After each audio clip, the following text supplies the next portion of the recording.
J'ai des entreprises qui sont early stage. Elles ont une idée sur un sujet en particulier et qu'on trouvé une solution qui, a priori, est juste formidable. Tous les CEO savent tous comment faut vendre leurs produits. Sauf qu'assez rapidement, ils se cassent un petit peu les dents sur le fait que vendre et pénétrer un marché, c'est un métier. En général, quand je les rencontre, ces entreprises early stage, elles ont déjà essayé d'approcher leur marché, d'aller chercher leurs premiers clients, et elles n'y arrivent pas. En opposition, quasiment, on a les entreprises, j'ai des clients qui ont des entreprises qui ont plus de 20 ans et qui font plusieurs dizaines de millions d'euros de chiffre d'affaires et qui se retrouvent à un moment de la vie de l'entreprise un petit peu, on va dire, face à un plafond de verre. Eux nous disent, voilà, on n'y arrive plus en fait. Et ils ne savent même plus pourquoi ils n'y arrivent plus. Comment tu vas sécuriser, structurer cette stratégie go-to-market ? Qu'est-ce que tu fais en premier, on va dire ? C'est quoi tes actions prioritaires quand tu travailles avec une entreprise qui te sollicite pour ce type de problématique ? Bonjour à toutes et à tous, bienvenue dans ce nouvel épisode du podcast Une session presque parfaite. Aujourd'hui, on va parler de l'importance pour une entreprise de sécuriser son go-to-market.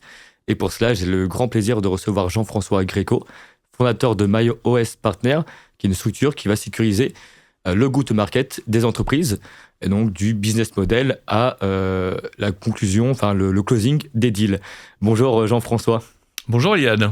C'est un grand plaisir de te recevoir ici. On va parler vraiment d'un sujet passionnant qui va concerner à la fois les startups, mais aussi les entreprises, les PME plus matures, on va dire. Alors pour commencer, est-ce que tu peux te présenter à nous et nous dire à peu près ce que tu fais, s'il te plaît, Jean-François ? Alors en fait, moi je suis le fondateur de MyOS Partner. J'ai créé MyOS Partner il y a bientôt 5 ans, en fait. Après un parcours dans le retail d'une quinzaine d'années et 7 ans dans l'univers des startups, dans une aventure entrepreneuriale qui a toujours lieu d'ailleurs, qui a toujours cours. J'ai décidé de créer MyOS Partner parce qu'en fait, j'ai rencontré beaucoup d'entreprises qui échouaient dans les 5 premières années, et principalement dans les 2 premières années. Et ces entreprises échouaient, dans une grande partie des cas, du fait d'un dysfonctionnement dans le go-to-market, dans une incapacité à mettre en place, à créer, à imaginer, à mettre en place un go-to-market performant.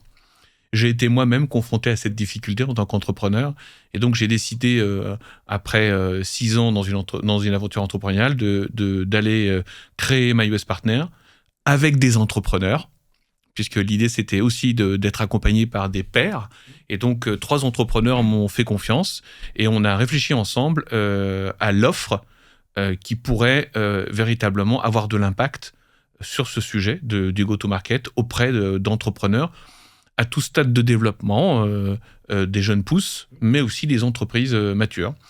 Et dans un premier temps, j'ai commencé, une fois que l'offre a été élaborée, ils sont devenus mes premiers clients. Ah génial.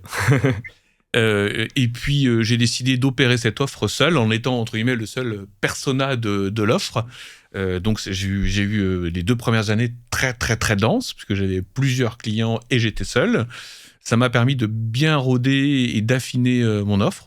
J'ai pas beaucoup bougé l'offre, mais j'ai fait quelques ajustements.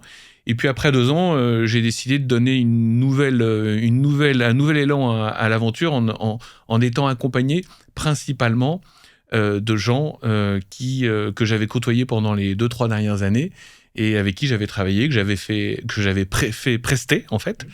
Et ces gens-là ont souhaité rejoindre l'aventure MyOS Partner. Et donc, maintenant, je suis accompagné de 7 personnes en plus de moi. Donc, que des profils entrepreneurs qui ont du moins connu la vie d'une entreprise, d'une start-up, voire parfois d'une PME, c'est ça ? Ouais. Absolument. La particularité, ce qui nous lie, c'est que on est heureux d'être ensemble. Ce qui nous lie, en tout cas la raison de ce choix, c'est que j'ai fait en sorte de travailler, moi, de par mon profil et mon expérience, je connais pas mal de choses sur le go-to-market, sur toute la chaîne, mais en fait j'ai souhaité être accompagné par des gens qui, chacun dans leur couloir, étaient meilleurs que moi. Donc j'ai fait en sorte de m'entourer des meilleurs dans le bizdev, dans le marketing, dans la vente complexe, dans le e-commerce, même sur des sujets techniques. J'ai fait en sorte d'être accompagné et de monter ce collectif avec des gens qui étaient meilleurs que moi, chacun dans leur domaine, pour pouvoir apporter ce qu'il y a de mieux sur le marché en termes d'expertise et en termes d'exécution de l'expertise, puisque notre particularité, elle est bien, évidemment, d'accompagner les entreprises, de sécuriser leur go-to-market. Tu as raison, Eliade. mais elle est surtout, en fait, de les faire réussir. Et pour cela, on fait en sorte de les accompagner de la définition du go-to-market à son exécution. Donc un panel de services. Alors pour commencer, après on reviendra évidemment sur toutes tes autres offres de services que tu proposes pour ces entreprises. Quand tu parles de go-to-market, de time-to-market, c'est quoi concrètement et pourquoi c'est aussi important pour une entreprise, que ce soit une start-up, une scale-up ou une PME mature, on va dire? Le go-to-market, c'est dans sa définition de base, c'est la mise sur marché et c'est comment on va au marché. Donc, c'est comment on arrive à être successful sur le marché. Donc, c'est tout ce qu'on va mettre en œuvre pour conquérir un marché, pour pénétrer et ensuite conquérir un marché. Donc, ça va évidemment de la définition de la bonne stratégie, c'est-à-dire quel chemin on prend pour arriver à ce résultat, et évidemment à tous les moyens d'exécution de ces stratégies qu'on met en œuvre. Et je suis bien placé pour te dire que j'ai eu une vie avant celle que je vis actuellement, et j'ai eu la chance qu'on me confie des responsabilités dans l'élaboration de stratégies. Et j'ai bien vu que j'avais produit de très très belles stratégies, mais j'ai aussi vu qu'il y en avait une partie d'entre elles qui n'ont jamais donné les résultats qu'on imaginait, tout simplement parce qu'elles n'étaient pas totalement, en tout cas, exploitables et en tout cas faciles à mettre en place. Et donc, il y a quantité d'études très sérieuses qui existent dans le monde, dont une, je ne citerai pas le nom, mais d'un très grand cabinet américain de consulting, qui a estimé à peu près le taux d'échec des stratégies dans le monde, quel que soit le type d'entreprise, qui est proche des 75%. Voilà, donc il y a bien une différence entre l'idée de départ et son exécution. Donc je ne pouvais pas m'arrêter en chemin et dire simplement que j'allais produire des stratégies. Et le petit groupe d'entrepreneurs dont j'ai parlé tout à l'heure, qui m'a aidé à l'élaborer, faisait ce principal reproche à toutes les structures ou les indépendants qui conseillent, c'est qu'en réalité, ils se retrouvaient un petit peu seuls après la discussion, après le Yaka Faucon. Ils se retrouvaient un petit peu seuls à exécuter, et bien souvent, ils n'exécutaient pas, parce qu'ils ne savaient pas le faire. Et donc, c'est bien la raison qui m'a poussé à embrasser la totalité du go-to-market, c'est-à-dire de la définition de la stratégie. Les idées, c'est bien, mais les mettre en place et évidemment obtenir des résultats, c'est mieux. Donc, l'exécution qui prime effectivement sur le reste. Tout est lié évidemment, mais c'est l'exécution qui va primer. Quand on est une entreprise, à quel moment on doit se pencher sur sa stratégie go-to-market? Est-ce que ça ne concerne que les startups ou même les PME, qui sont à un stade de développement plus avancé qu'une startup par exemple? Alors, je vais parler du cas de mes clients, évidemment, sans les citer, mais j'ai dans mes clients et partenaires, j'ai des entreprises qui sont early stage. Elles ont une idée, elles ont détecté un problème et des souffrances, qu'on appelle des pains, assez couramment sur un sujet en particulier, et qu'on trouvé une solution qui, a priori, est juste formidable. Voilà, et qui va avoir de l'impact auprès des gens qui vont être concernés par ce problème et par ces souffrances. Et donc, la particularité de ces entreprises, c'est qu'elles ont souvent une idée, elles ont souvent autour de la table une ou plusieurs compétences, mais assez rarement celle de trouver la bonne stratégie et les bons moyens pour mettre sur le marché, si je puis m'exprimer ainsi. Alors évidemment... les gens, tes auditeurs vont certainement comprendre ce que je veux dire, mais tous les CEO savent tous comment il faut vendre leurs produits. Sauf qu'assez rapidement, ils se cassent un petit peu les dents sur le fait que, évidemment, vendre et pénétrer un marché, c'est un métier. Et donc, en général, quand je les rencontre, ces entreprises early stage, elles ont déjà essayé d'approcher leur marché, d'aller chercher leurs premiers clients, et elles n'y arrivent pas. Pourtant, l'idée de départ est juste fabuleuse, quoi. Voilà. Donc ça, c'est le premier cas. Et puis à l'autre bout de cet exemple, en opposition quasiment, on a les entreprises, j'ai des clients qui ont des entreprises qui ont plus de 20 ans et qui font plusieurs dizaines de millions d'euros de chiffre d'affaires et qui se retrouvent à un moment de la vie de l'entreprise un petit peu, on va dire, face à un plafond de verre. Voilà, on va le dire comme ça. Et donc, eux nous disent, on n'y arrive plus en fait. Et ils ne savent même plus pourquoi ils n'y arrivent plus. Est-ce qu'il y a des éléments de marché, de concurrence qu'ils n'ont même pas perçus et ils n'y arrivent plus?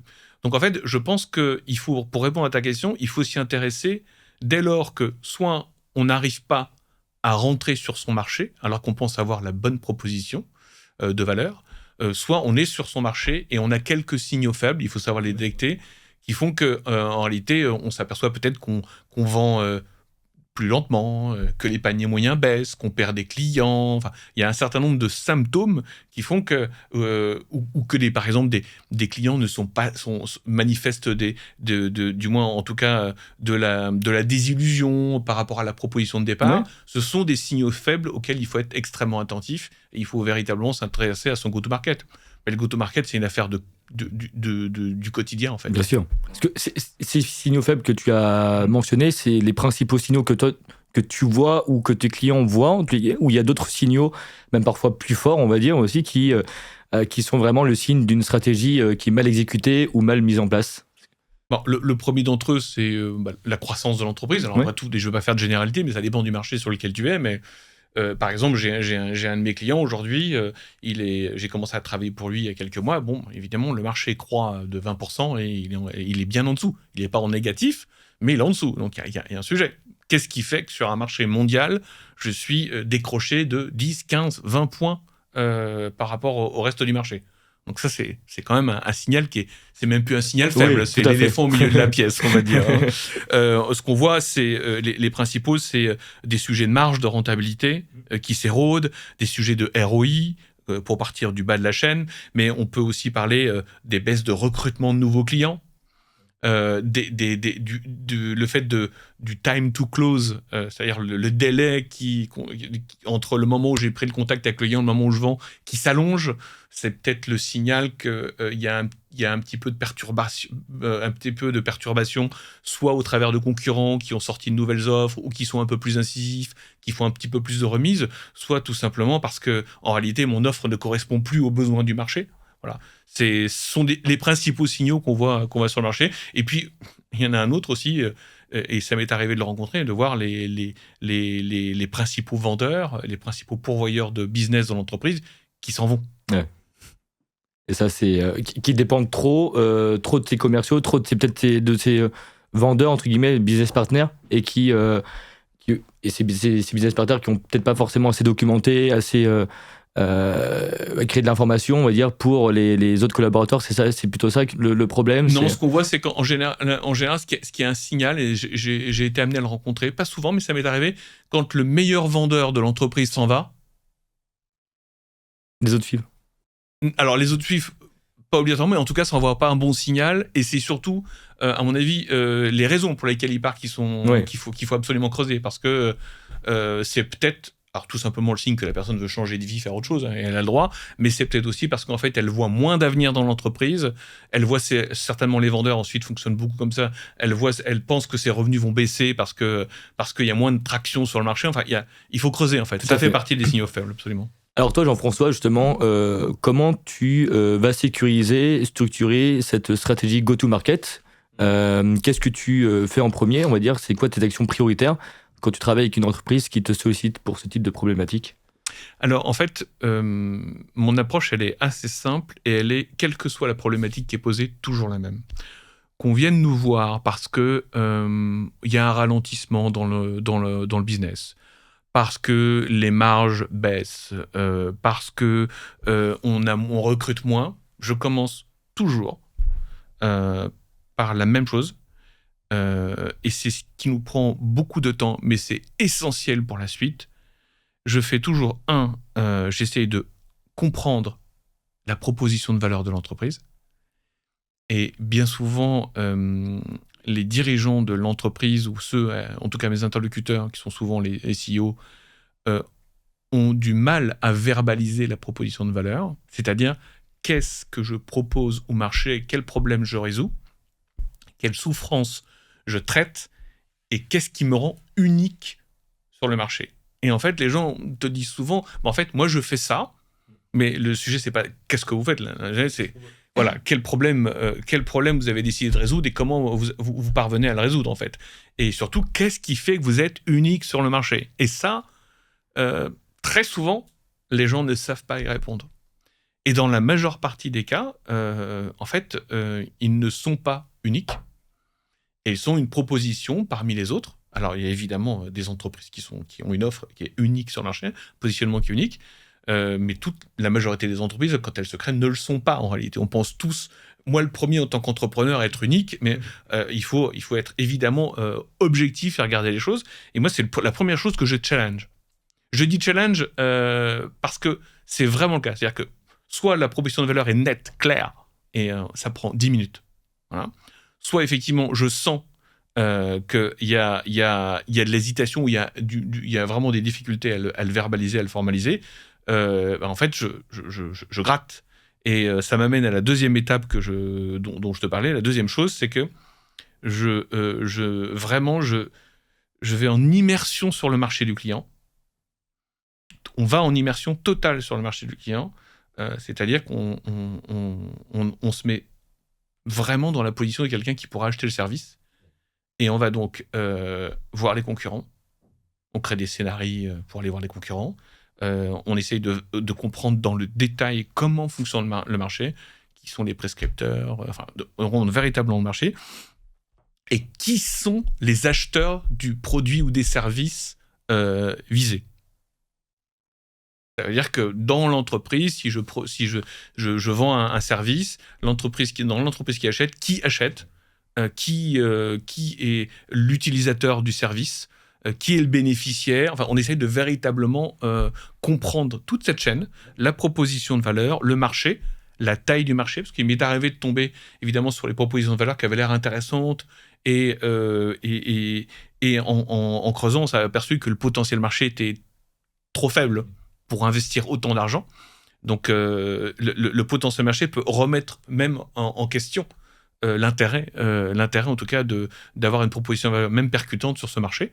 Et ensuite, évidemment, les cibles, les enjeux de ces cibles, pour commencer à appréhender un cycle de vente, un temps et des moyens qu'il va falloir mettre en œuvre pour pouvoir toucher toutes les parties prenantes de la vente, qui parfois peut devenir très complexe.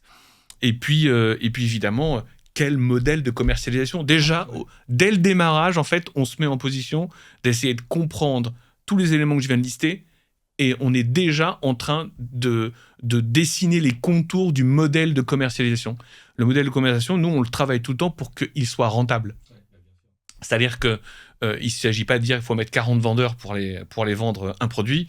Nous, ce sur quoi on travaille, c'est quel dispositif on met pour que 1 euro en coût d'acquisition ait un ROI digne de ce nom. Et que dans ce qu'on appelle la lifetime value, on se retrouve avec des multiples de 3 à 4 et non pas avec un ROI et une lifetime value négative. Donc dès le départ, en fait, dès la compréhension de ce que fait notre client qui nous sollicite, on est déjà en train de réfléchir, de challenger et de réfléchir à la façon dont on va pouvoir dessiner et avancer dans les contours du go-to-market. Donc tout commence en fait par une proposition de valeur déjà. Oui. Et toi, très rapidement, avec l'expérience évidemment, maintenant oui. Je pense que ça t'aide à poser les bonnes questions, mais dès rapidement, voilà, tu arrives à t'apercevoir si la proposition de valeur est en décalage par rapport au marché, ou elle est bien faite, mais c'est juste que ils n'arrivent pas forcément à bien parler aux potentiels clients, c'est ça ? Totalement. Et ce que je fais, et c'est le concept et c'est l'approche de mon entreprise, on vérifie toujours auprès du marché. Ça veut dire que très concrètement, on s'arrange pour aller discuter avec des clients en tant que missionné de notre client, d'accord ? Mais on le fait aussi en off. C'est-à-dire qu'on va voir les clients, on ne dit pas d'où on vient, et on fait en sorte d'avoir un feedback sur la valeur perçue. Si notre client a déjà des clients lui-même, quand il n'est pas early stage, on va dire, mais on s'arrange pour véritablement avoir une compréhension réelle, véridique de ce que les clients pensent du service ou du produit. Surtout, c'est le cas, par exemple, pour les modes SaaS, quand il y a beaucoup de désabonnements, parce que sur un de nos dossiers, justement, on s'est rendu compte qu'il y avait un taux de churn très important, et on a nous-mêmes contacter les clients pour comprendre les raisons pour lesquelles en fait, elle s'était désabonnée, qu'est-ce qui n'allait pas dans le service. Très souvent, ce qui ressortait, c'est qu'il y avait une proposition qui était totalement décalée en fait, par rapport à ce qui était promis et ce qui était fait. On a fait remonter évidemment tout ça au client qui lui pensait que c'était pas forcément important, et au final il a jamais voulu faire ses recommandations, mettre en place ses recommandations. Et ce qui s'est retrouvé avec une offre totalement décotée, et donc alors que nous on lui avait dit on contacte pas d'acheteurs, on met en stand-by tant que c'est pas réglé parce que le taux de churn est trop important. Il perdait plus de clients qu'il n'en gagnait. Par mois, il avait, je sais plus combien il avait 15% de churn par mois. C'était énorme. Énorme, vraiment. Ouais. Oui, et il m'est même arrivé, Eliade, de contacter des clients de mes clients et de m'entendre dire, quand j'ai posé la question, alors pourquoi vous travaillez avec eux là en fait ? Et le client a dit, en fait, parce que j'ai pas trouvé mieux pour l'instant. Ah oui. Mais oui, parce qu'en fait, parfois, on peut tout à fait avoir des super résultats, mais en fait, c'est bâti sur quelque chose de fragile. Il suffit qu'un nouvel entrant, et ça a d'ailleurs été le cas, qu'un nouvel entrant arrive, et on a fait verbaliser ça aux clients de notre client. Oui, mais alors, qu'est-ce qui ferait que vous pourriez changer de fournisseur ? Si sur ce sujet-là, quelqu'un proposait quelque chose, on regarderait sérieusement. Ah oui. Voilà, on a donc dit à nos clients, vous avez des clients, aujourd'hui, ils vous trouvent, en tout cas sur le sujet, qui est plutôt sérieux. En revanche, ils ne trouvent pas votre proposition de valeur et votre produit dingue. Et donc, on vous invite véritablement à investir en R&D. Et donc, dans la conversation, nous, on a évidemment listé les attentes du client qui n'étaient pas satisfaites, qu'il n'avait lui-même d'ailleurs pas verbalisé auprès de son fournisseur, mais simplement parce que le fournisseur n'avait pas d'action proactive auprès de son client pour capter ses besoins et pour comprendre sa satisfaction ou son insatisfaction. Et donc, on leur dit, voilà, vous devriez travailler sur tel axe. Je pense que si vous travaillez sur tel axe, vous allez sécuriser votre client et vos revenus. C'était les revenus, ça, sur le cas. Voilà.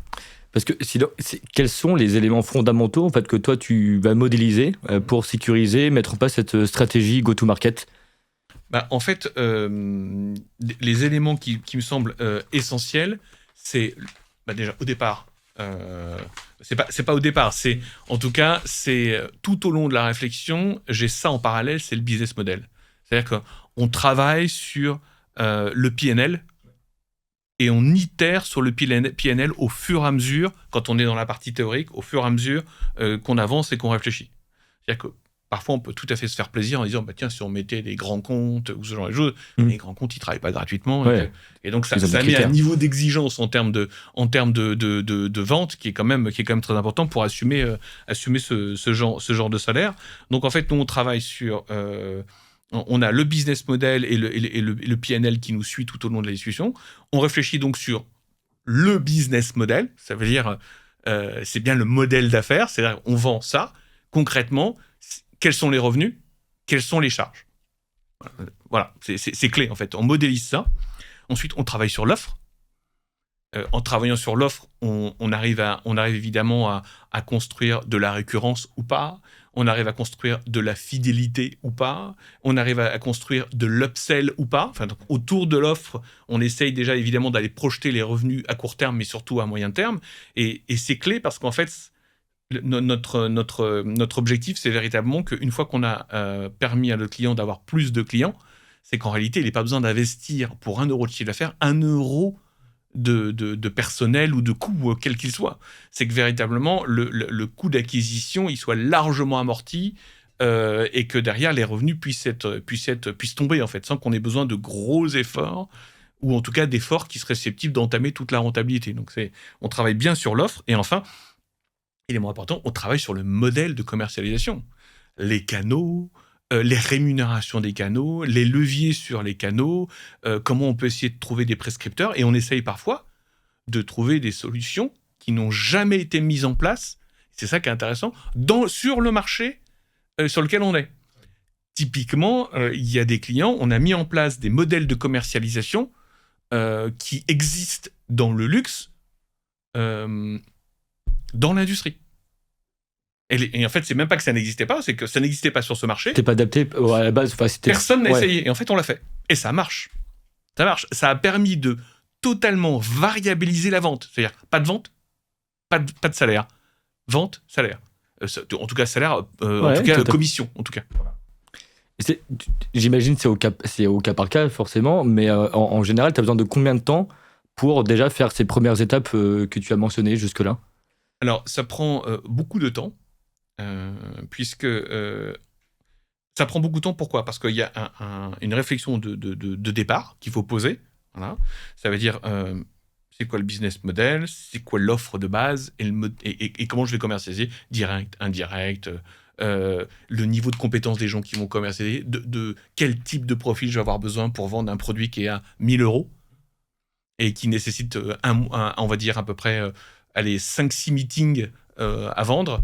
Est-ce que c'est de la télévente, pas de la télévente, enfin, est-ce que je peux vendre à distance? C'est toutes ces questions qu'on se pose. Donc ça, c'est le socle de base. Et ensuite, il y a toute l'itération, puisque, comme je l'expliquais tout à l'heure, une fois qu'on a déterminé ça, on va aller itérer sur le marché. On est en permanence en interaction avec le marché. C'est-à-dire qu'on va voir des fournisseurs, on va voir tous les interlocuteurs qui sont sur la chaîne de valeur du modèle de commercialisation, et on va voir si ce qu'on avance est faisable. Tester leur appétit, c'est ça. Et leur appétit, et si est-ce que la solution est crédible? Est-ce qu'elle a des chances de réussir? Parce qu'on peut se faire griller facilement. Enfin, on peut se faire griller si on va avoir cet interlocuteur au mauvais moment. Oui. On peut se faire griller parce qu'il va nous dire on n'est pas forcément un acteur sérieux et il va peut-être privilégier à ce moment-là une autre solution.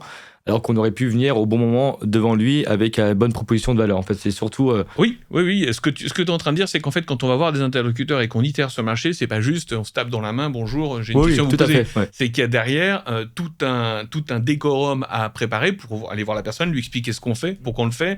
Il y a un peu de storytelling à faire pour qu'elle ait envie de nous répondre et qu'elle ait même envie de participer au sujet, en fait. Donc ça fait partie du travail des équipes mailleuses partenaires aussi, oui. Absolument. Est-ce que tu as des secteurs de prédilection ou qui te plaisent davantage que d'autres?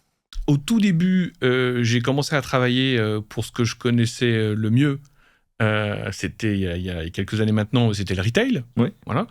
Mais en fait, très très rapidement, je suis allé sur tous les secteurs. Aujourd'hui, on a des clients qui sont évidemment dans le SaaS, on a des entreprises early stage et des boîtes matures, on a des gens qui sont dans la mode, on a des pure players, B2B, B2C, en fait, on a des entreprises qui sont dans le transport.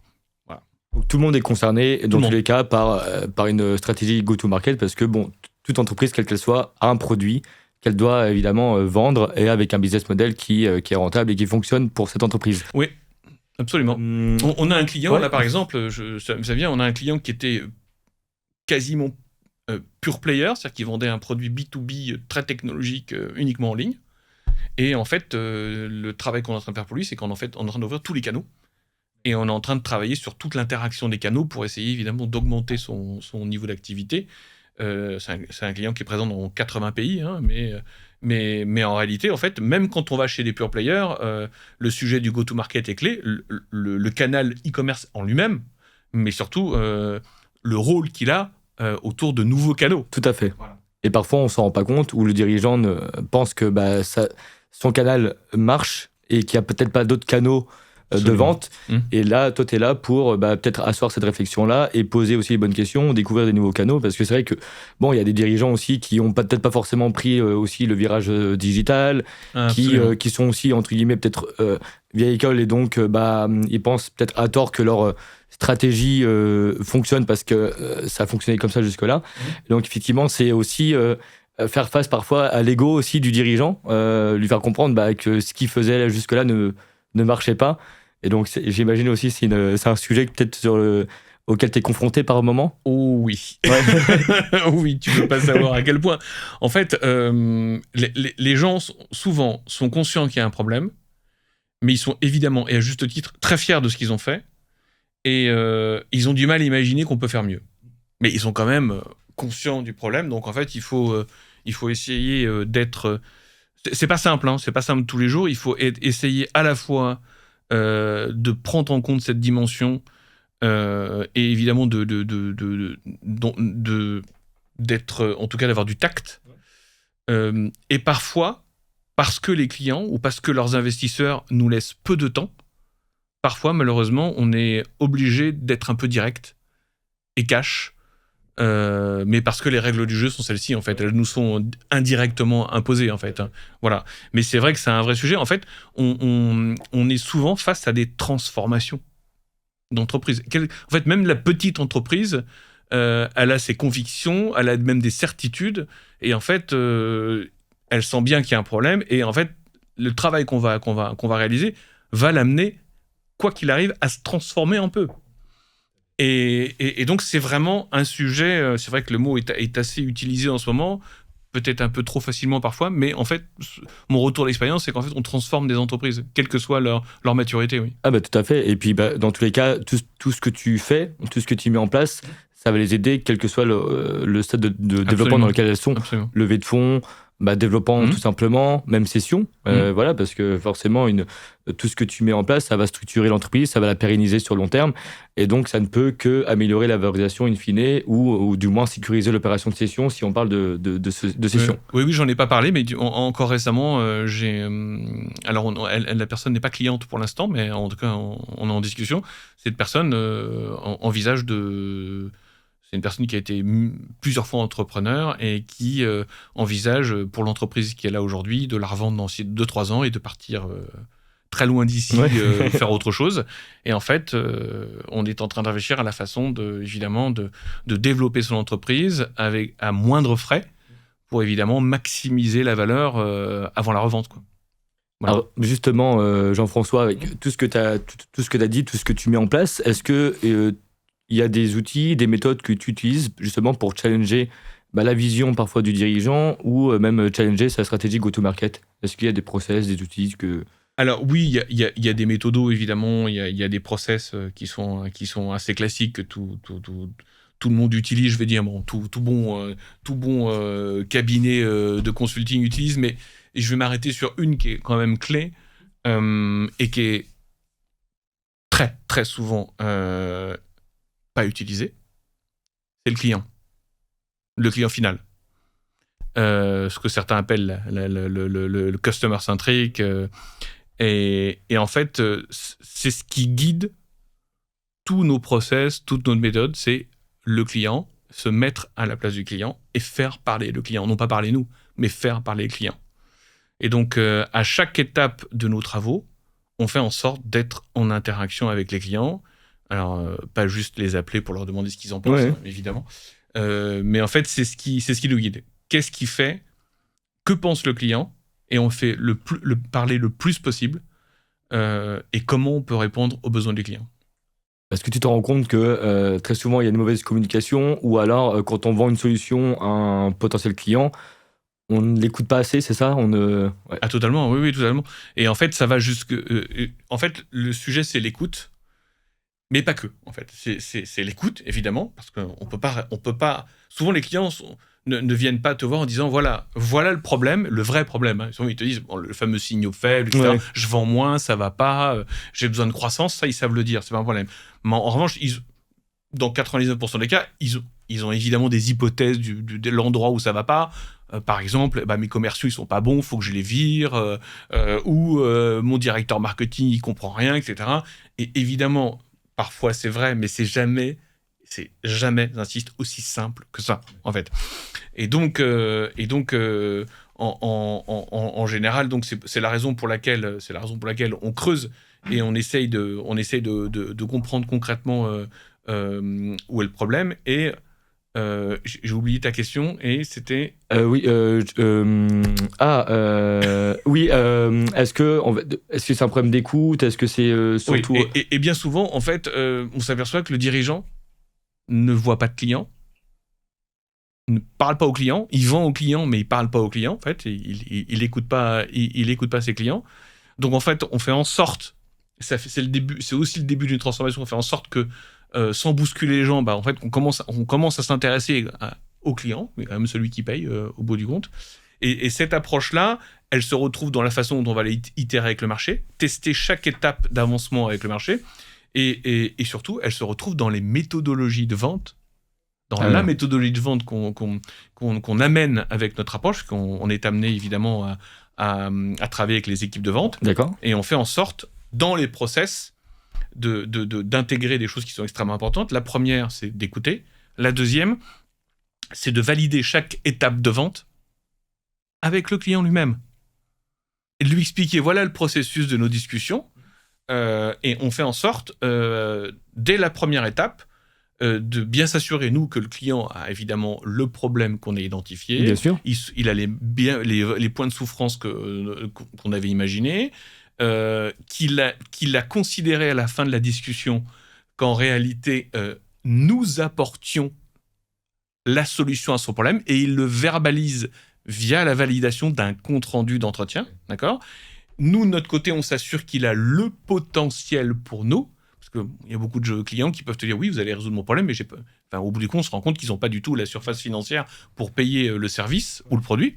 Donc, on fait en sorte, nous, de vérifier qu'il a le potentiel, et on valide avec lui le fait qu'on va avancer dans un processus de vente. Et il nous dit « oui, je veux continuer la discussion avec vous ». S'il ne répond pas aux différents items dont j'ai parlé, il est fort probable, en tout cas, qu'on va arrêter là. On va certainement avoir d'autres actions, mais on va arrêter le processus de vente. Parce qu'on aura écouté le client.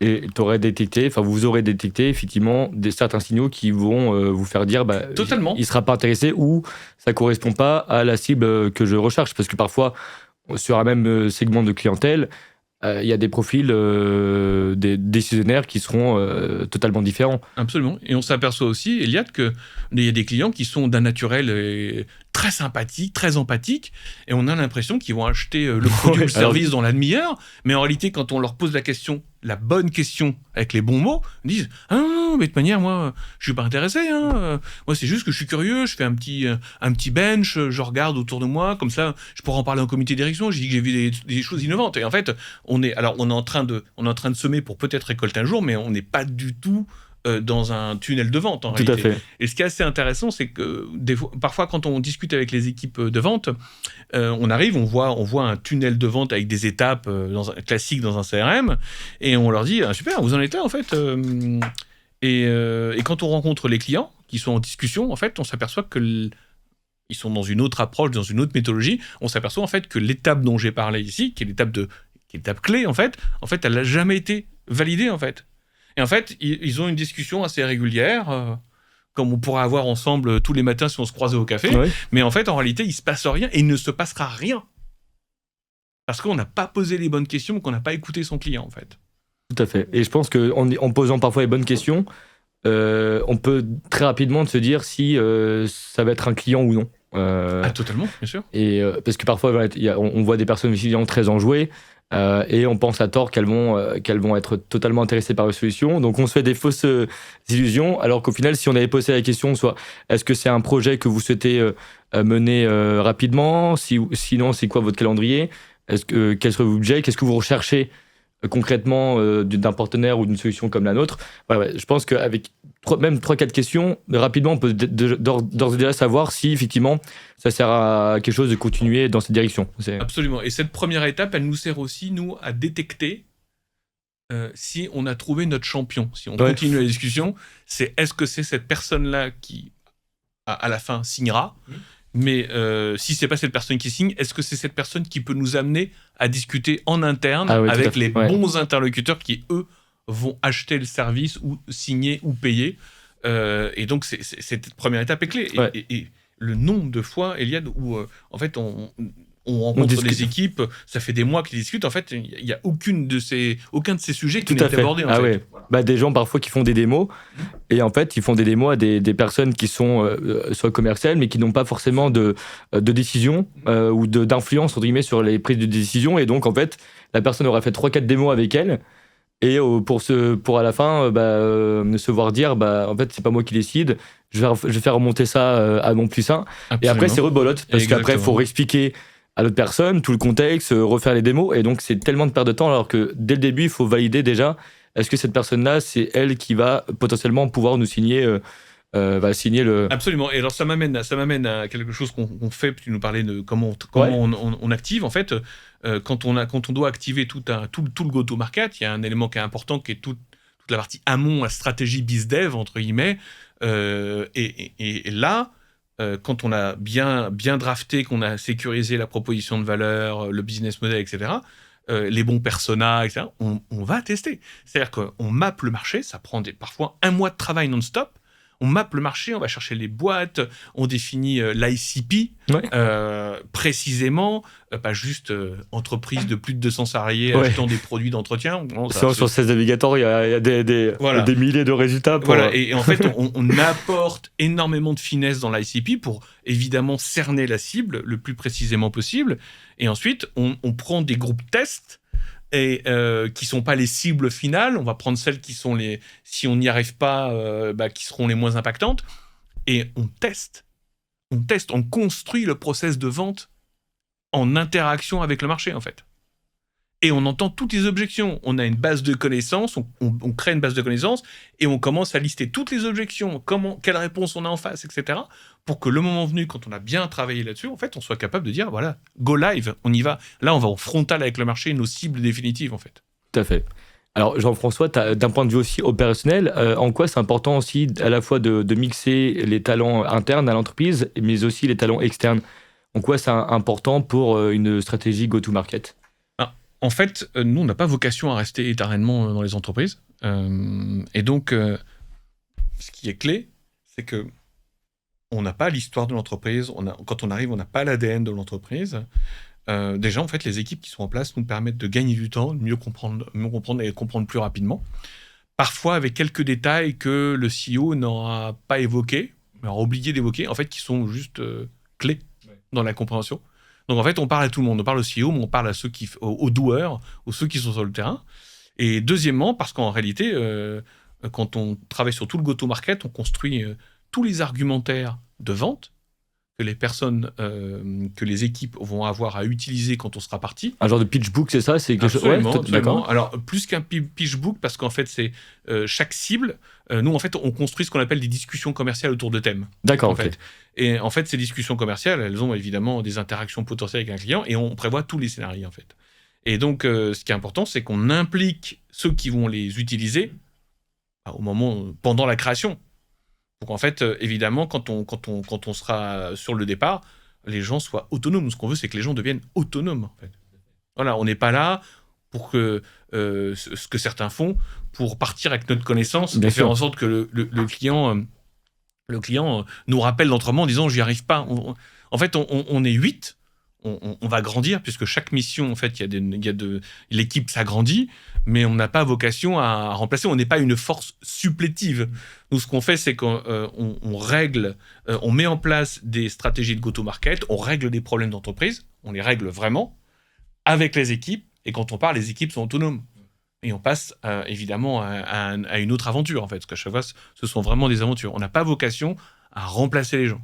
Donc l'importance de la documentation et aussi de systémiser, on va dire, mettre en place des process qui sont internes à l'entreprise, mais qui permettent surtout aux nouvelles personnes, soit qui joignent l'entreprise ou des personnes externes, de comprendre en fait, rapidement avec cette documentation quels produits ils parlent, où est-ce qu'ils en sont, comment bien vendre la solution, voilà, tous les process de l'entreprise pour éviter des dysfonctionnements. C'est exactement ça, à tel point que quand on travaille pour un client, en fait, on définit des livrables qui sont tout le temps, même s'ils peuvent avoir d'autres formes, tout le temps en version écrite.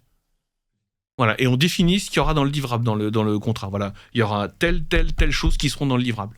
Et typiquement sur ce que tu viens d'évoquer, qui est clé, on livre ce qu'on appelle une bibliothèque commerciale. D'accord, ah ouais. Et dans la bibliothèque commerciale, elle est en version digitale aussi, mais on remet un exemple manuscrit digital, entre guillemets, et il y a tous les tableaux Excel, tout qui est... La Bible de l'entreprise, ah ouais. Exactement. Ah, ça doit demander un travail monstrueux. Oui, absolument. Alors, il y a des entreprises qui ont besoin d'un niveau de détail très, très poussé, d'autres moins. Mais en tout cas, c'est un vrai travail, oui. C'est un vrai travail. Parce qu'en fait, cette documentation, c'est toute la stratégie en fait, de l'entreprise. Alors, c'est la toolbox. Tout à fait, ouais. Exactement. Et pour la stratégie, on définit des livrables aussi. Par exemple, on dit pour une stratégie de distribution, on vous produira une matrice dans laquelle on vous indiquera par pays le niveau d'investissement nécessaire et les canaux à activer par pays et le niveau d'investissement par canal. Voilà, c'est écrit. Le client, il aura ça. Voilà. Tu as tout à l'heure mentionné, c'est plutôt la méthode de stratégie de binôme en fait. Oui. En quoi ça consiste et en quoi surtout c'est important pour sécuriser justement cette stratégie de time to market? En fait, c'est important le binôme parce que la finalité, l'output, c'est que les équipes soient autonomes. Donc, et évidemment, qu'on soit le plus proche possible de la réalité. Notre obsession, c'est d'être dans la réalité, en fait. Hein. Surtout pas se faire plaisir, en fait. On est dans la réalité. Et donc, pour ces 2 raisons, le binôme s'impose, en fait.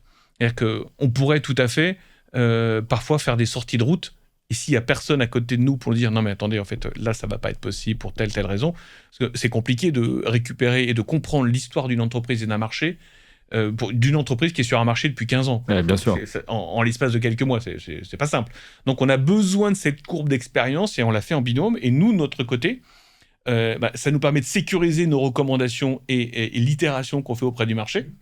C'est vraiment prise directe avec la réalité. Et de l'autre côté, évidemment, tout ce qu'on produit et qui marche, on le transmet aux équipes. Alors, pour être très clair et complet, il arrive parfois que le binôme, qui est très en prise avec la réalité, n'a pas, en tout cas, lui, de son côté, la pleine possession de tous les enjeux de l'entreprise. Et donc, cette personne nous fait évidemment des remarques en fonction de ce qu'elle imagine ou comprend.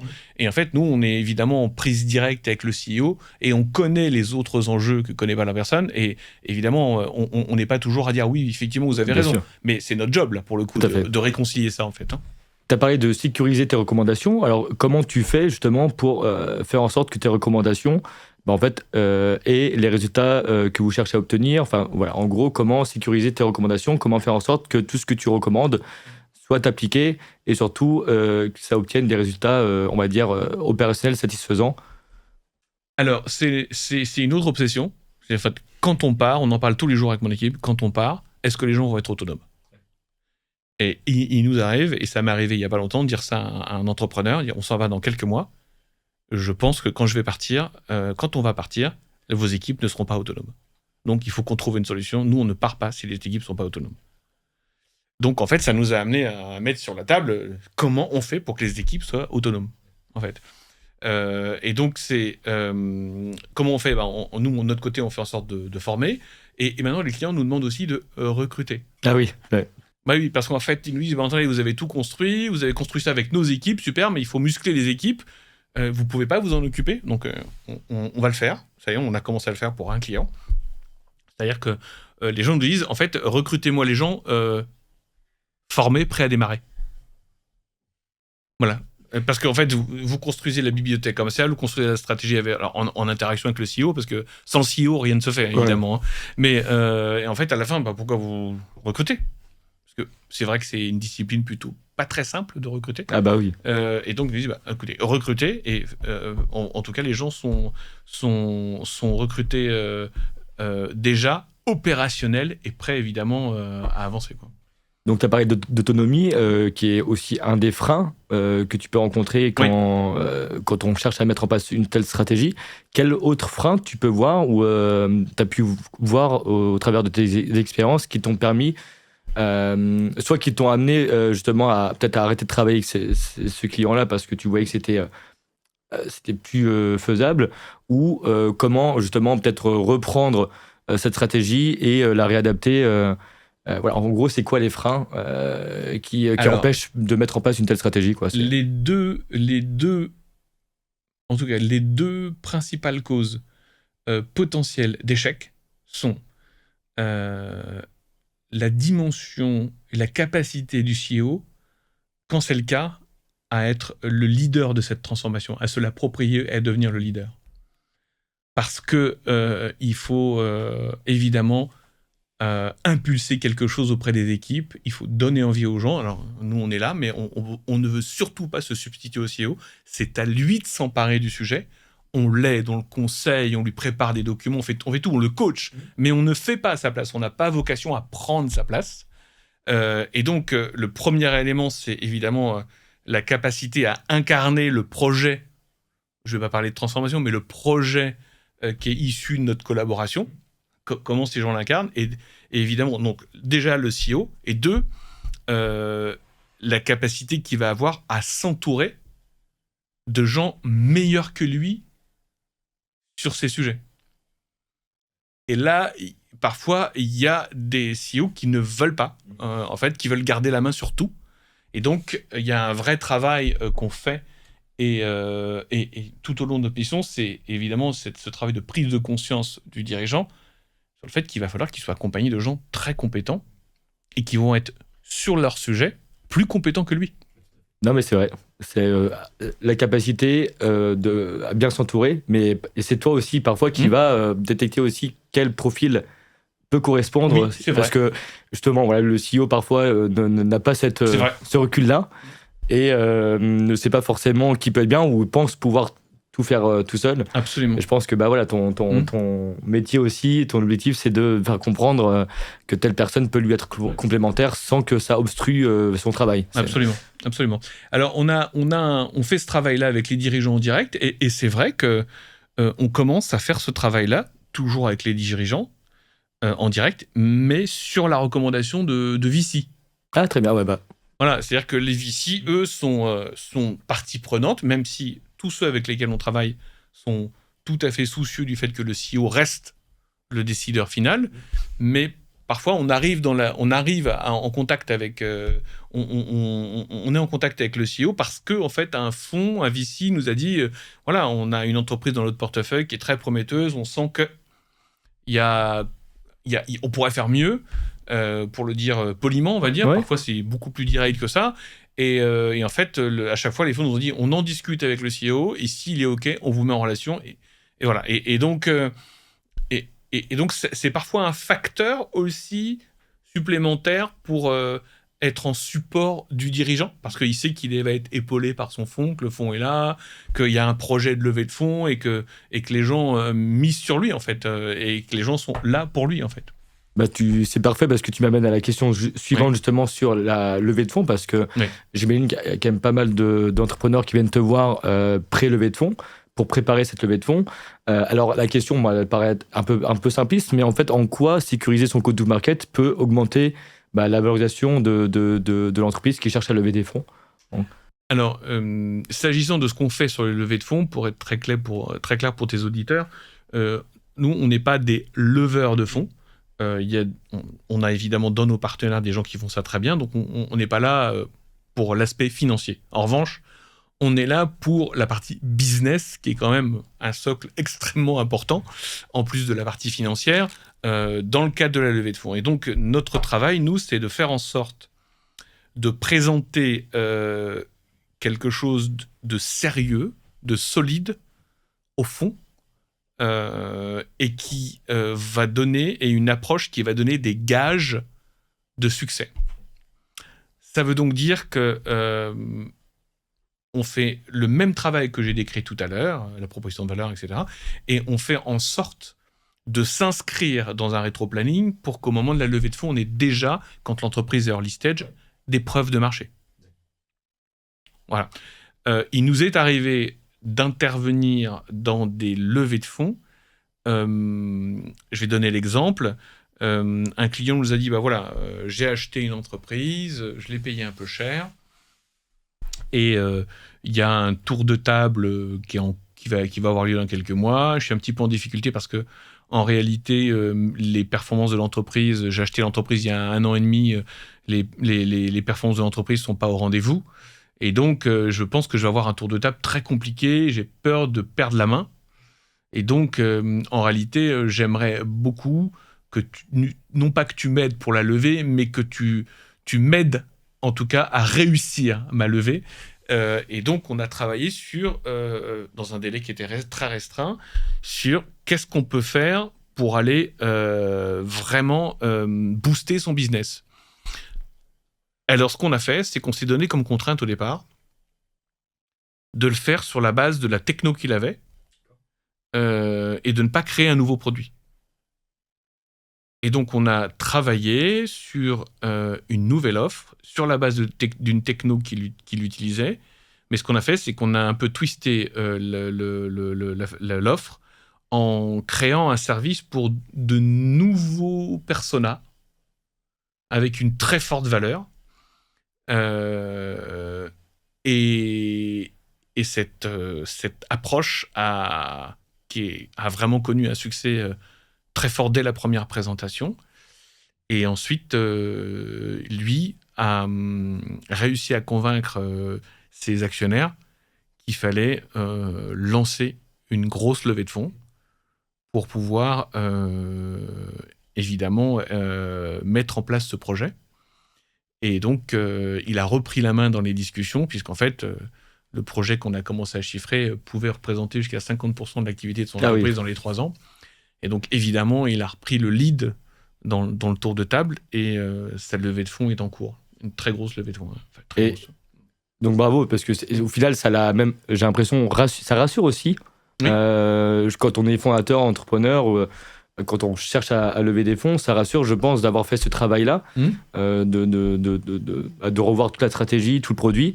Parce que tu les aides aussi à peut-être mieux maîtriser leurs produits, parce que parfois on pense maîtriser le produit, mais on ne sait pas en fait comment l'adresser ou comment bien le vendre.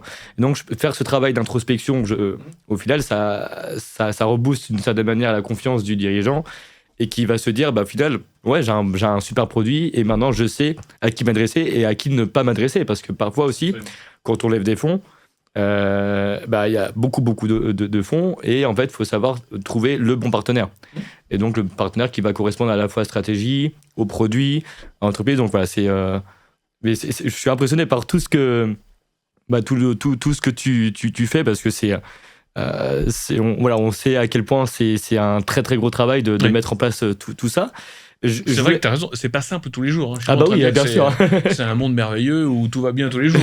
Mais il y a un ascenseur émotionnel important, parce qu'on discute avec des gens qui sont nos clients, je parle des CEO, c'est le projet de leur vie, leur boîte. Tout à fait. Voilà. Moi, j'ai choisi de faire quelque chose. Je savais au départ que ça allait être difficile, mais je veux être dans des choses qui ont de l'impact dans la vie des gens, en fait, avec ce que je sais faire aujourd'hui. Voilà. Je ne suis pas un homme politique, mais en tout cas, avec ce que je sais faire aujourd'hui, je pense que je peux aider les gens à réussir. Puisqu'on a une équipe, on peut aider les gens à réussir le projet de leur vie. Voilà, donc on peut le dire. Donc évidemment, c'est pas simple tous les jours. Et tout à l'heure, tu as parlé du fait aussi que parfois certains VC en fait, viennent à toi pour te solliciter, pour te demander un peu de ton aide.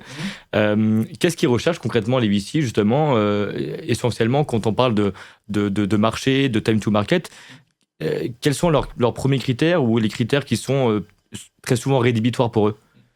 Alors, j'ai cette nouvelle verticale VC chez Maillus Partners, elle existe depuis 1 an seulement. D'accord. Donc, je vais te faire part de ce que je rencontre, en tout cas comme cas, depuis 1 an. Je vais commencer par la fin.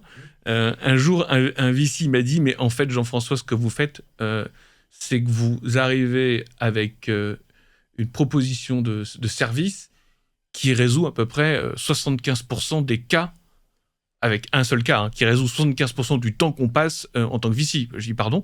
Oui, en fait, bien souvent, le cas est le suivant. Donc, le VC nous appelle, où on est mis en relation, et il nous parle assez rapidement de une ou des entreprises dans leur portefeuille qui sont rentrées dans le portefeuille dans le cadre d'une première levée.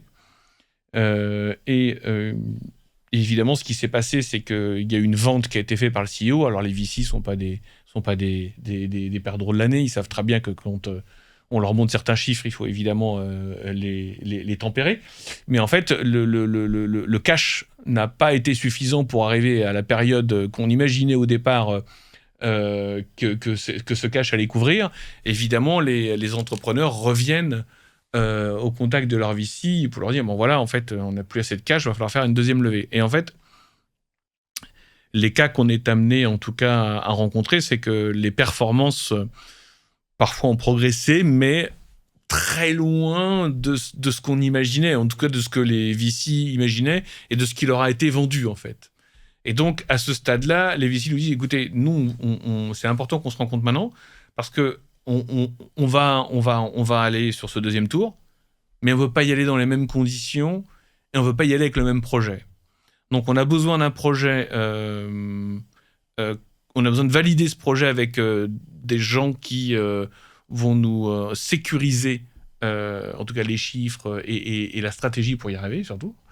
Et derrière, on a besoin, en termes de gouvernance, de vous intégrer dans les prochaines années, de vous intégrer à un niveau qu'il faut déterminer dans le suivi post-prestation de l'entreprise. Donc comme un board member, en fait, c'est ça? Oui, absolument. Oui, absolument. Alors la particularité, je l'ai pas dit tout à l'heure quand tu m'as posé la question, mais la particularité de Maillus Partners, c'est que on investit chez quasi-totalité de nos clients, en fait. Et donc, on est actionnaire de la quasi-totalité de nos clients. C'est un élément qui est très important pour nous. C'est-à-dire que quand on dit qu'on s'investit, on s'investit dans tous les sens du terme. Tout à C'est-à-dire fait. que dans une très large majorité de nos clients, en fait, on achète des parts, en fait, tout simplement. À la base, c'est eux qui étaient demandeurs, parce qu'ils se sont dit, effectivement, avec tout ce que tu fais, tout le travail que tu fais avec eux, en fait, naturellement, tu deviens un véritable partenaire. Donc, c'est plutôt eux qui avaient initié cette demande-là, ou si toi, tu t'es dit, logiquement, étant donné que je les ai aidés, je les ai accompagnés sur tout ce volet stratégique, je pense que effectivement, je suis tout à fait légitime pour les accompagner sur le long terme. En fait, bien souvent, c'est pas ça, en fait. Oui. Bien souvent, c'est le deal de départ, en fait. C'est nous qui souhaitons prendre des participations chez nos clients. D'accord. Voilà. Et on les paye, en fait, on nous les offre pas. D'accord, oui. Mais c'est ton business model à toi, en fait, c'est ça? Absolument. Ouais. D'accord, absolument. tout à fait. Et je ne souhaite pas, même si ça pourrait arriver, et je m'interdis rien, mais je ne souhaite pas qu'on nous les offre comme en contrepartie d'une rémunération ou d'un travail. C'est pas du tout ça, en fait. Je suis pas du tout à l'aise avec ce que certains proposent de se faire rémunérer en part. Je comprends qu'on le fasse. L'expertise et des parts entre eux. Exactement.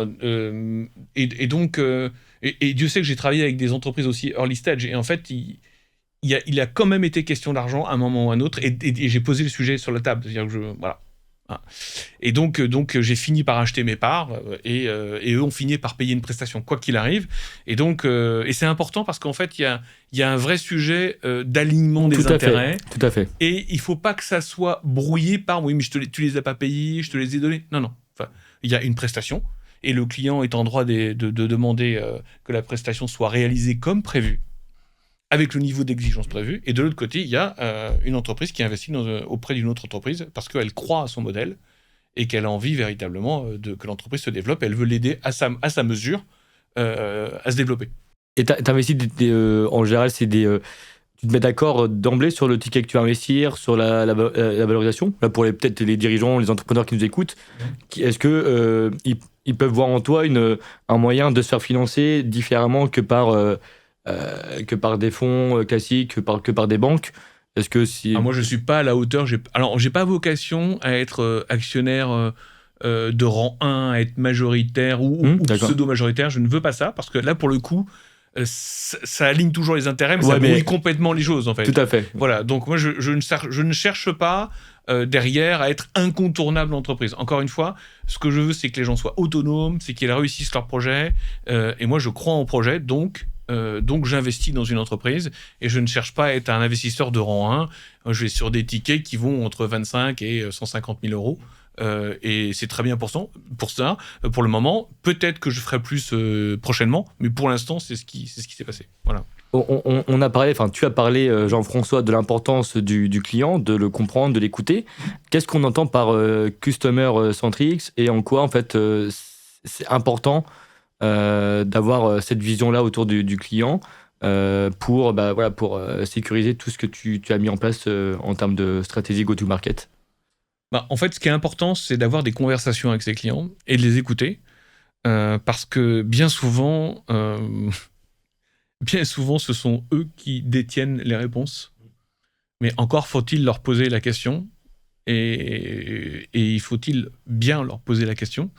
Donc en fait, la customer centricity, c'est pas juste, évidemment, je suis un peu simpliste dans mon approche, mais c'est quand même fondamental. C'est véritablement de s'intéresser, d'aimer son client. C'est bête à dire, c'est vraiment... moi, j'ai commencé à travailler quand j'étais étudiant comme vendeur dans des magasins de meubles. J'ai adoré ça, en fait. J'adorais les gens, j'adorais connaître leur vie, j'adorais faire en sorte de fitter le plus possible le lit que j'allais proposer pour leur petite fille de 6 ans. Enfin, voilà, ça m'intéressait.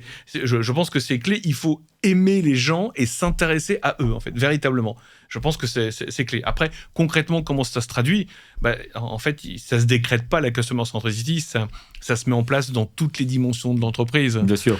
Ça veut dire qu'il faut accepter de concevoir son produit, d'écouter le client, d'écouter le marché, et voire même de devancer les attentes de son client.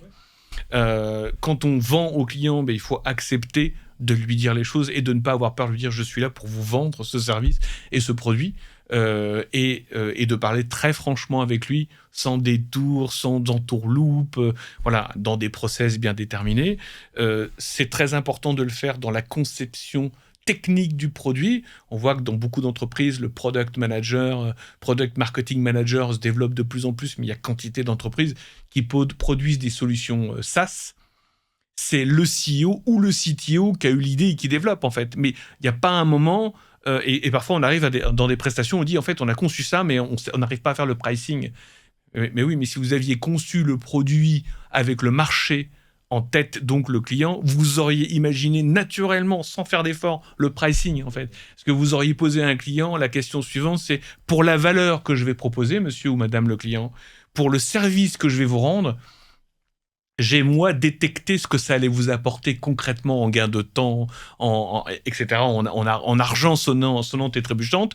Très concrètement, mon prix va être de temps parce que j'ai compris ce que j'apportais au client, en fait, la valeur que j'apporte au client. Je pense que le mot-clé, c'est le client et la valeur, en fait, qu'on apporte. Et donc, beaucoup d'entreprises ne le font pas. Donc, évidemment, il faut rétro-pédaler ensuite et refaire ce travail. Donc, dans la façon dont on vend, évidemment, avoir des discussions et s'intéresser aux besoins du client, s'intéresser à ses concurrents. Et puis, surtout, extrêmement important, on n'en a pas parlé, mais on a parlé de beaucoup de choses dans cet entretien. Moi, et mon équipe, on accorde une importance, mais vraiment exacerbé sur le delivery. C'est-à-dire que le client, il a été contacté par un super business développeur, il a vu un account manager extraordinaire, qui a été très empathique, qui a écouté son client. Process de vente très court, magnifique, le client a signé. La question, c'est, on ne va pas perdre le client maintenant alors qu'il a acheté. C'est comment on sécurise et on verrouille le client dans la façon dont on va avoir de délivrer la valeur qu'on avait promis de lui délivrer. Et comment on va s'assurer, et là, il faut avoir un peu de courage, d'aller régulièrement lui dire est-ce que vous êtes satisfait, est-ce que concrètement, quelle valeur on vous apporte, en dehors du fait que est-ce que vous avez les clients disent 12 oui, même si globalement ils pensent non. Ouais. La question, c'est là encore, il faut aller un petit peu plus loin, il faut poser les questions qui vont faire que tu vas savoir si réellement tu apportes de la valeur à ton client. Et si tu n'en apportes pas, c'est faire en sorte de donner du pouvoir aux gens dans tes équipes qui, eux, vont les détecter quand on n'apporte pas et qui vont aller expliquer à ceux qui sont dans l'offre, qui conçoivent le produit, ce qu'il faut faire pour pouvoir recréer, s'il n'y en a pas suffisamment, de la valeur auprès du client. Alors, comment sécuriser, justement ? Est-ce qu'il y a des signaux qui permettent, au-delà de poser parfois les questions au client, ou si lui-même nous le dit, comment on peut voir qu'un client qu'on est en train de perdre potentiellement un client, et comment le sécuriser pour soit l'upsell ou toujours avec le même produit, mais voilà, comment le sécuriser sur le long terme ? En fait, alors le sécuriser sur le long terme, et pour répondre à l'ensemble des questions que tu viens de poser, nous on croit beaucoup en fait qu'il faut garder le contact avec son client. Je vois assez fréquemment des entreprises qui ont fait de très belles ventes et qui, en fait, parce que les clients ont signé des contrats sur 1, 2, 3 ans, et en fait, se disent « Ok, on va désinvestir un tout petit peu parce qu'on a fait le plus gros, le client est verrouillé pour 3 ans et on va s'occuper d'autre chose. » Non. En réalité, une fois que le client a acheté, en fait, tout commence. C'est comment on fait pour l'accompagner pour générer le plus de valeur et comment on fait pour que lui devienne l'ambassadeur de la marque et nous aide à évidemment aller conquérir de nouveaux clients. Et quel rôle on lui donne dans l'entreprise en tant que client pour nous aider à aller conquérir de nouveaux clients. Et je pense que une des premières questions que je pose aux équipes qui sont en contact avec les clients, je leur demande quand est-ce que vous avez discuté avec votre client pour la dernière fois ? Quel était l'ordre du jour de votre discussion ? Et qu'est-ce qui vous a indiqué, qu'est-ce qui vous a dit de notable qui vous a amené à réfléchir ? Ouais, absolument. Et bien souvent, les gens rentrent dans de la routine et disent voilà, moi je suis customer success ou je suis account manager, j'ai appelé mon client, je l'ai invité à me dire ce qu'il pensait de l'offre, etc. Il m'a dit que c'était très bien. Mais oui, évidemment, quand on me pose la question et que j'ai pas une minute, je suis entre 2 réunions, je vais aller te dire que tout se passe bien, même si je pense le contraire. Donc en fait, il faut essayer de créer les conditions de ces échanges avec le client, voilà, pour obtenir le plus d'informations possible. Tu as parlé aussi, une fois que... Il faut donner des rôles aux gens dans l'entreprise. Exactement, voilà. C'est ça, tout à fait. C'était une des questions finalement à laquelle tu as répondu. On parle très souvent de stratégie, forcément. Une fois que tu as mis en place cette stratégie-là, il y a ce que tu as dit tout à l'heure qui est le plus important, c'est l'exécution. Ouais. Comment tu fais pour sécuriser cette exécution une fois que tu as mis en place toute cette stratégie go-to-market? Alors, quand on est parti, tu veux dire quand on a terminé notre mission? C'est ça, voilà. Comment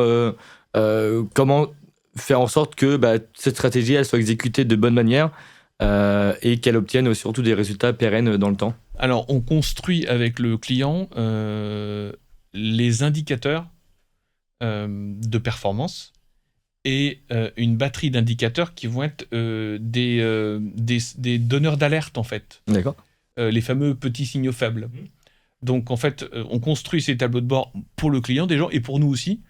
Je rappelle que, en fait, dans la très grande majorité des cas, quand on a terminé notre mission, en fait, on est toujours actionnaire de l'entreprise. Donc là aussi, ça crée un lien qui va au-delà de la prestation qu'on réalise. Et donc, on a tout intérêt, parce qu'on a mis de l'argent dans l'entreprise, on a tout intérêt que l'entreprise réussisse. Donc, en fait, nous, déjà, on suit nos clients parce que ce sont des clients et des partenaires, des business partners, en fait. Et on crée tous les indicateurs, toute la batterie d'indicateurs pour les indicateurs de business, KPI de performance classique, et tous ceux qui vont nous donner des signaux que certaines choses sont en train de glisser ou dériver, en fait. Voilà. Et ce qu'on fait parfois, pas chez tous les clients, parce que s'ils ne prêtent pas, on fait en sorte que quelqu'un de l'équipe MyOS, et souvent moi, soit dans la gouvernance de l'entreprise, au board ou dans le comité stratégique, pour avoir évidemment un suivi de l'entreprise. Alors Jean-François, merci beaucoup. On arrive presque au terme de ce très bel échange passionnant dans lequel on a beaucoup à dire, mais le temps nous manque pour explorer tous ces sujets en profondeur. Pour terminer, déjà, avant de te laisser carte blanche et de dire ce que tu as envie de dire, est-ce qu'on a y a des choses qu'on n'a peut-être pas forcément évoquées qui te paraissent importantes ou que tu souhaiterais peut-être rajouter? Non. Simplement, je pense que on a parlé évidemment des problèmes et des sujets qu'on traitait. Je pense qu'on a parlé beaucoup des clients. On a parlé évidemment de l'écosystème dans lequel on était. Moi, simplement, je pense qu'aujourd'hui alors c'est un petit peu le mot de la fin aussi, bien sûr. Mais j'ai le sentiment, j'ai réfléchi à ce qu'allait faire mon entreprise en 2018-2019. Et donc, je suis aujourd'hui tellement fier et persuadé qu'en fait, j'ai fait, moi, le bon choix. Et pour revenir sur l'élément essentiel, je parlais de la proposition de valeur, je pense avoir, grâce aux entrepreneurs qui m'ont accompagné aussi, je pense avoir évidemment la bonne proposition de valeur, que j'ai bien vu quels étaient les problèmes et les points de souffrance des entrepreneurs. Et que je pense que on a de l'impact auprès des personnes et des clients pour lesquels on travaille, mais ça reste quand même un job extrêmement humain. Oui. Voilà. Et je pense que c'est ça qui me plaît le plus. C'est ça qui me soucie le plus au quotidien, parce que l'humain, c'est une matière, entre guillemets, qui n'est pas toujours rationnelle, qui est complexe, en tout cas. Mais tout ça reste très humain. Et c'est un job de rencontre que je suis heureux de faire au quotidien. Quoi. Alors, quel conseil, pour terminer ce bel échange, quel conseil tu donnerais à un dirigeant, un entrepreneur qui nous écouterait et qui chercherait à sécuriser cette stratégie go-to-market et être pérenne et avoir un business model pérenne surtout dans le temps? Bon, en tout cas, la première recommandation que je ferais, c'est d'être au clair sur sa proposition de valeur, son business model, sur son modèle de commercialisation. Sans ça, ne rien faire. Tant que c'est pas au clair. Ou aller voir Jean-François. Voilà, ou contacter MyOS Partner sur myospartner.fr. Voilà. Et ça, donc, si ces triptyques n'est pas respecté, effectivement, ça sert à rien d'aller. Si c'est pas au clair, il y a danger. Tout à fait. Ouais. Et alors, pour les personnes qui nous écoutent jusqu'au bout, tu peux nous faire un rapide topo de tes activités de MyOS Partner. À nouveau, voilà, sur quel champ tu interviens, d'où à où et pour quel type d'entreprise. Voilà, Alors, donc nous, comme tu l'as dit très justement au début de cette entrevue, donc, on est une entreprise, on est 8 en tout dans l'entreprise, et l'entreprise s'agrandit. On adresse, on accompagne et on investit dans des projets, évidemment, d'entrepreneurs, et on reste aux côtés des entrepreneurs tout au long, évidemment, de la vie de l'entreprise, puisqu'on devient des partenaires dans le tour de table. Et notre sujet, à nous, pour la partie qui nous concerne plus directement aujourd'hui, c'est véritablement d'aider les entrepreneurs à gagner et à être successful sur leur marché, voire parfois créer leur marché. Voilà, et de les accompagner jusqu'à l'exécution de leur stratégie. Et jusqu'au closing des deals. Jusqu'au closing des deals, absolument.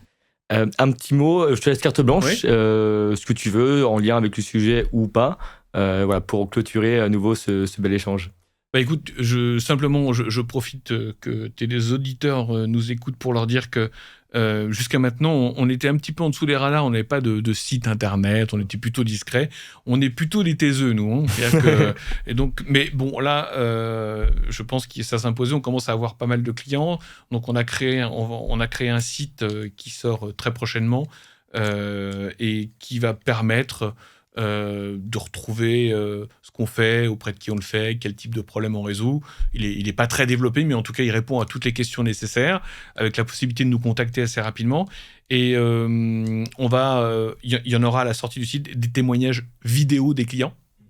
Voilà, parce que c'est plus parlant parfois. Voilà, ce qu'on dit nous, c'est bien, mais c'est encore mieux quand les clients le disent. Et donc, il y a quelques exemples. On n'aime pas trop parler de nos clients, donc il n'y aura pas de logo de nos clients sur le site. Mais il y a quelques clients qui ont souhaité et qui ont accepté de témoigner. Et donc, il y a quelques vidéos intéressantes que j'invite les auditeurs à les regarder. Et surtout à ne pas hésiter à nous rencontrer. Donc on adore les gens, nous, on est très empathiques, et donc on sera très heureux d'avoir des conversations avec les gens qui nous poseront les questions. Merci beaucoup Jean-François. Alors voilà, on clôture ce bel échange de une session presque parfaite.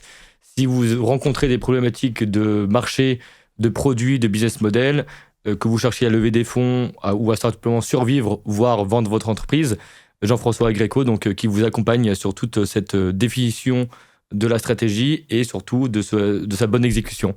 Donc n'hésitez pas à le contacter, son site internet sort bientôt et je vous évidemment communiquerai pour que vous puissiez le voir. Merci beaucoup à toutes et à tous et merci à nouveau Jean-François. Merci Eliane. À très vite. À très vite.